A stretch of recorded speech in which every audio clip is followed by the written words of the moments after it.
পৃথিবীর সবচেয়ে ঠান্ডা স্থান হল রাশিয়ার ওয়ামিয়াকন গ্রাম। এটি ঠান্ডার শেষ সীমানা নামেও পরিচিত। এই গ্রামের গড় তাপমাত্রা থাকে -50 ডিগ্রি সেলসিয়াস। ওয়ামিয়াকন গ্রামের সর্বনিম্ন তাপমাত্রা রেকর্ড করা হয়েছে -71.2 ডিগ্রি সেলসিয়াস। খবর ডেইলি মেলে। সংবাদ মাধ্যম ডেইলি মেল জানায়, ওয়ামিয়াকন গ্রামটিতে প্রায় 500 মানুষের বসবাস। এই গ্রামের মানুষের প্রধান পেশা মূলত বল্গা হরিণ পালন, শিকার ও মাছ ধরা।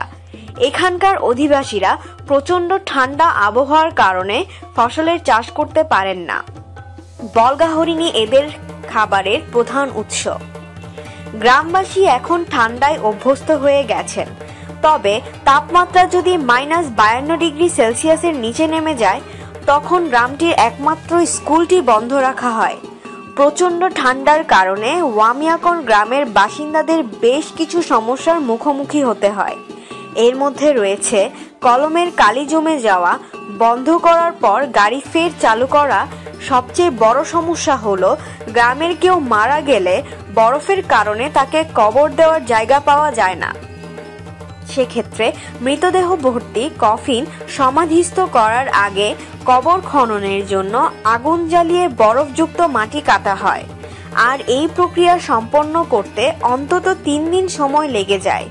তবে এই তাপমাত্রার কারণেই কিন্তু ওয়ামিয়াকন গ্রামটি পর্যটকের জন্য আকর্ষণীয় স্থানে পরিণত হয়েছে।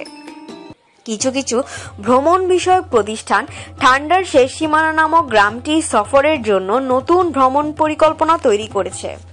বিশ্বের আরও রকমারি খবর জানতে অবশ্যই সাবস্ক্রাইব করুন আর লাইক, কমেন্ট, শেয়ার করে আমাদের সাথেই থাকুন। ধন্যবাদ।